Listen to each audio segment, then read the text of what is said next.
Hello guys, ये video में आपको बताऊंगा कि स्टडी शेड्यूल बनाते समय क्या चीज़ें ध्यान रखनी है। Based on my 12 years of experience आपको मैं बहुत सारे टिप्स दूंगा और बहुत सारे जो मिस्टेक्स होते हैं वो मैं आपको बताऊंगा ताकि आप वो अवॉइड करें। चलिए इस वीडियो में फटाफट देखते हैं स्टडी शेड्यूल कैसे बनाते हैं और कैसे आप अपना कस्टमाइज स्टडी शेड्यूल बना सकते हैं। ठीक है, वीडियो जरूर लाइक कीजिएगा और अगर आप मेरे चैनल पर नए हैं, चैनल सब्सक्राइब जरूर कीजिए।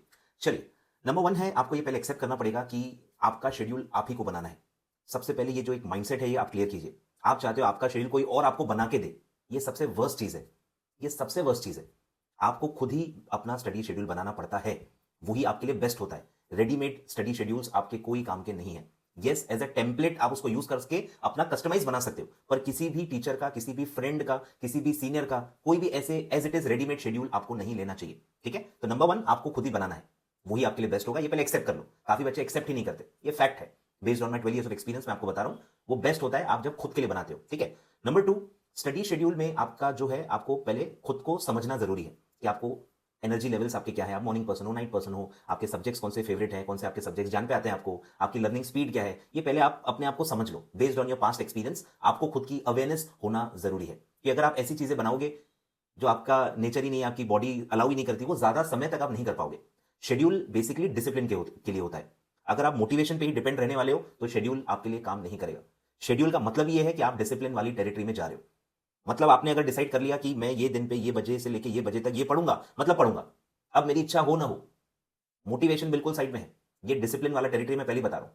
तो डिसिप्लिन भले आप अभी नहीं हो, पर अगर आपकी इच्छा है, आपको ये समझ में आ रहा है कि डिसिप्लिन ही अल्टीमेटली चीज है, तो ही स्टडी शेड्यूल बनाएं। अगर आप मोटिवेशनल के भरोसे, किसी वीडियो के भरोसे ही हो, तो शेड्यूल बना के टाइम वेस्ट मत करो।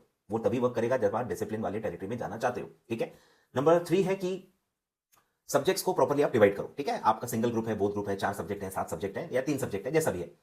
अब अगर आप ऐसे बच्चे हो जिसको बहुत ज्यादा ओवर थिंक करो, बार बार आपके मन में थॉट्स आते रहते हैं, तो फिर आपको ज्यादा से ज्यादा सब्जेक्ट्स डेली पढ़ने चाहिए ताकि आपके मन में ज्यादा टेंशन ना हो। कि जो बच्चों का टेंशन वाला बहुत ज्यादा होता है, वो क्या करते हैं, जो पढ़ रहे हैं वो तो उस पर ध्यान ही नहीं रहता, जो नहीं पढ़ रहे, जो सब्जेक्ट्स बाकी हैं, उसका टेंशन उनको सताते रहता है। तो फिर आप 4 सब्जेक्ट वाले हो तो चारों रोज पढ़ो। भले आपके पर सब्जेक्ट की स्पीड कम रहेगी, बट आपके पैरेलली जब सारे सब्जेक्ट चलते हैं तो एटलीस्ट आप ओवर थिंक नहीं करते हो, क्योंकि आप हर सब्जेक्ट रोज पढ़ रहे होते हो। ठीक है, तो ये चीज आपको ध्यान देनी है कि आप कैसे हो। ओवर थिंकर हो तो ज्यादा से ज्यादा सब्जेक्ट्स डेली पढ़ो, और अगर आप कंट्रोल वाले बच्चे हो, आपको दिक्कत नहीं है, आपको पता है कि हर सब्जेक्ट का समय आएगा, आज ये पढ़ रहा हूं तो कल वो भी उसका भी समय आएगा, तो आप 1 या 2 सब्जेक्ट एट ए टाइम पढ़ सकते हो। ठीक है, 2 सब्जेक्ट का ब्लेंड बेटर रहता है ताकि आपका इंटरेस्ट बना रहे। एक ही सब्जेक्ट एट अ स्ट्रेच 8-10 घंटे आउटपुट नहीं आता है, प्रोडक्टिविटी नहीं आ पाती, कंसिस्टेंसी नहीं आ पाती। तो 2 या 2 से ज्यादा सब्जेक्ट्स डेली आपको पढ़ने चाहिए। 3-4 भी सब्जेक्ट्स आप पढ़ सकते हो, पर आप 7-7 सब्जेक्ट डेली नहीं पढ़ पाओगे। वो हमारे जमाने में होता था जब डिस्ट्रैक्शंस नहीं होते थे, सोशल मीडिया नहीं होता था, तो लोग 7-8 सब्जेक्ट भी डेली पढ़ लेते थे, क्योंकि वो 12 से 15 घंटे पढ़ते थे। तो डेली उतने सब्जेक्ट्स आप पढ़ सकते हो, लेकिन आज की डेट में पॉसिबल नहीं है। 1000 में से कुछ 2-4 बच्चे कर पाते होंगे। मैं एक्सेप्शनल के लिए वीडियो नहीं बना रहा हूं, ठीक है, मैं मेजोरिटी के लिए बना रहा हूं। तो मेजोरिटी बच्चे आज वो नहीं कर सकते। 4 सब्जेक्ट एट द मोस्ट मुझे लगता है आप अच्छे से कर सकते हो। ठीक है, फिर है कि ज्यादा टाइम उन सब्जेक्ट्स को देना है जो आपको डिफिकल्ट लगते हैं या जो ऑलरेडी लेंदी हैं। जैसे मैं बहुत बार बोल चुका हूं, सीएफएम काफी लेंदी है, काफी ज्यादा टफ बच्चों को जाता है, तो वहां टाइम ज्यादा देना बेटर होता है ताकि उसको आप सिंप्लीफाई कर पाओ, जितने डिजायर्ड एफर्ट्स हैं उतने आप पुट आउट कर पाओ। ठीक है, तो डिफिकल्टी लेवल वाइज आप टाइम डिवाइड करें। डिफिकल्ट सब्जेक्ट्स को ज्यादा टाइम दें, इजी या जो छोटे सब्जेक्ट्स हैं जिनका कंटेंट ही कम है उसका टाइम आप कम रख सकते हो। ठीक है, फिर है कुछ जो चैट जीपीटी वाले पॉइंट्स हैं वो भी मैं बता देता हूं कि ब्रेक्स लेते रहो। Yes, it matters. कंसिस्टेंटली भले आप पढ़ रहे हो, लेकिन वो लंबे समय तक नहीं पढ़ पाओगे। आप जोश नहीं, होश से पढ़ाई करनी पड़ती है, कंट्रोल्ड पढ़ाई करनी पड़ती है, ताकि क्योंकि आपकी जर्नी बहुत लंबी है, आपके अटेम्प्ट में बहुत समय है।